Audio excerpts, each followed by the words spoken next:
Hi, my name is Tia Hollowood, and I'm one of the authors for Trauma, a PTSD blog on HealthyPlace.com. Today I'd like to discuss with you depersonalization.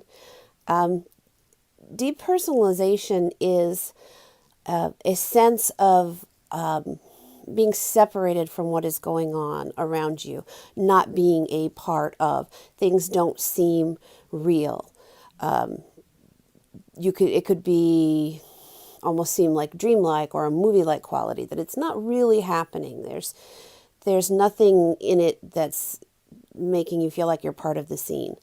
And when I was growing up, as a youth and a younger teen, I experienced more with dissociation, where I completely tuned out, and I would just miss whole chunks of what was going on because I wasn't interacting with my environment in any way that I could remember.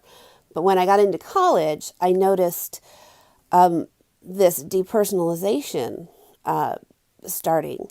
And when I say I noticed it in college, I still did not understand anything about PTSD and really had not unraveled a lot of what had happened in life. So I was not looking at this as something that was treatable or something unusual. This was still just, okay, this is me, this is how I am. So when I say I noticed it, I didn't notice it as a problem or as something that I needed to fix. I was just like, okay, well, let's deal with this now. One of the things that happened frequently, especially in crowded areas at college, say waiting before a class, sitting on the benches with lots of people around, everyone's talking, different things are going on. And I would be there. I could see everything that was going on. I could look at all these different interactions. I could see people laughing, even see someone upset. And I was very flat. I really had no connection to it. No matter what was going on, it didn't really trigger anything inside me to feel like it was real.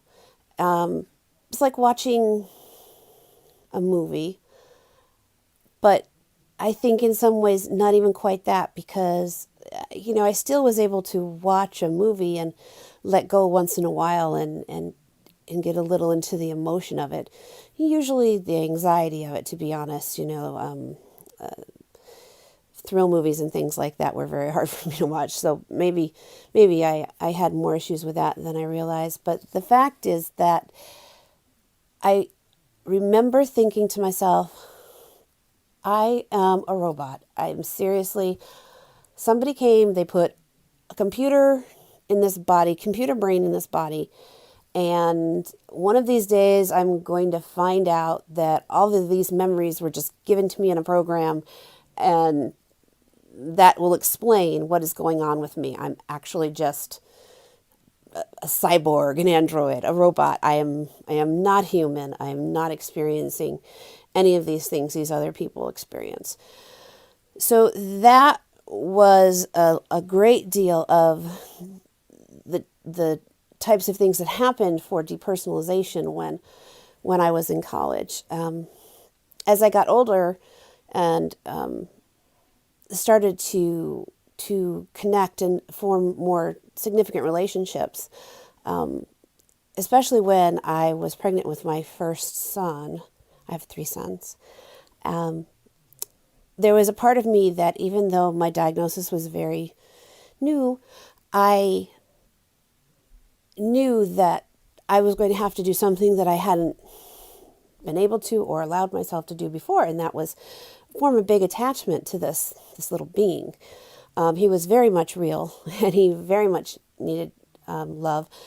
And it caused a great deal of turmoil for me during the pregnancy. But I think it's heartening to me, and hopefully to others, that when he was born and I did get that opportunity to bond with him, it was powerful. I I did not experience a detachment from him. As a matter of fact, I didn't want to let him out of my sight. And it was the same with my other children. I think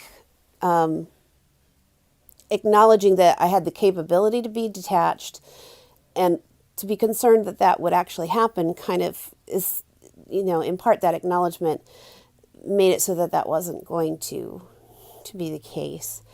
So I find hope in that for lots of folks, especially if you have these kinds of issues and you're considering having children.